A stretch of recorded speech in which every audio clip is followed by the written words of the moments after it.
There's a storm gathering within the Labour Party, and it's not just a passing squall. This one threatens to shake the very foundations of British politics. But here's the twist.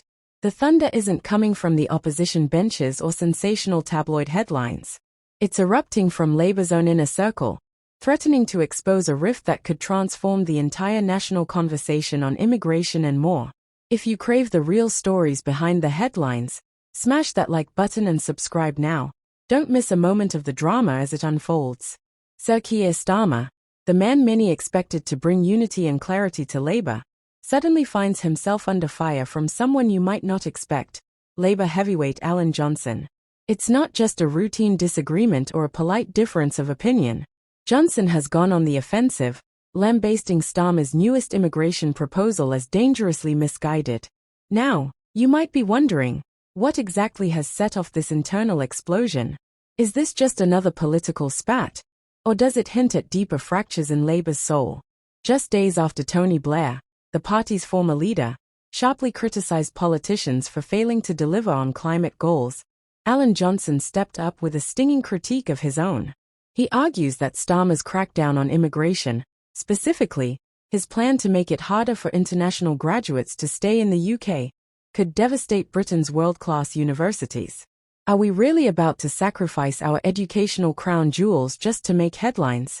Johnson bluntly warns, if Labour thinks gutting universities is the answer to migration woes, they are courting disaster. But is this really about universities, or is something else at play? Let's dig deeper. Starmer and his Home Secretary, Yvette Cooper, are gearing up to unveil a new immigration white paper, and their headline idea is to target international students. Why now?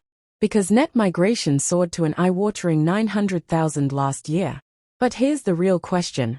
Why focus on students, when the nation's biggest migration headaches, illegal channel crossings, a chaotic asylum system, and foreign criminals who slip through the cracks, go untouched? Is this strategy a calculated dodge, designed to look tough while sidestepping the hardest problems? Or is Labour simply too afraid of alienating its activist wing to tackle the real issues? It's a classic political move. Pick the softest target, generate some punchy headlines, and avoid the messy fights that might upset your base. But Alan Johnson isn't buying it, and neither, apparently, are other Labour veterans.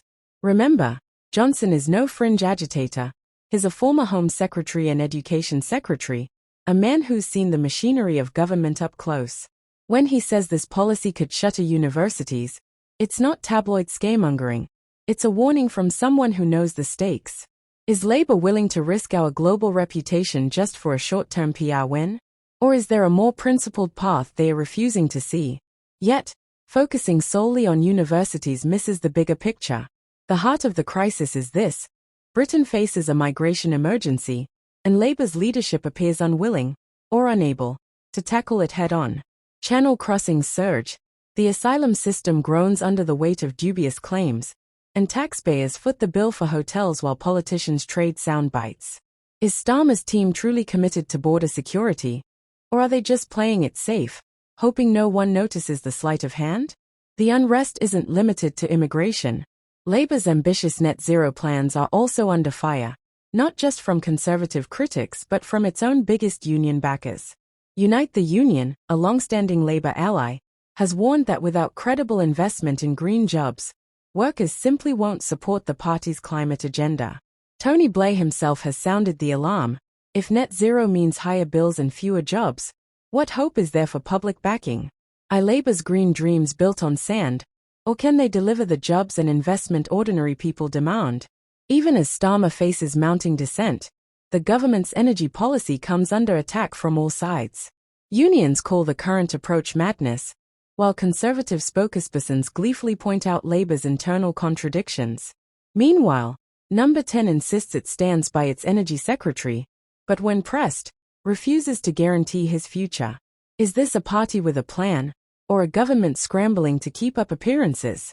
So, where does all this leave us? And where does it leave Labour? Is the party charting a bold new course, or are we witnessing a slow-motion implosion? What would you do if you were in Starmer's shoes? Double down, or change direction? Drop your thoughts in the comments below. And if you haven't already, Make sure to subscribe for more sharp, unfiltered updates on Britain's political battles. Don't miss the twists to come. Your next political obsession starts right here.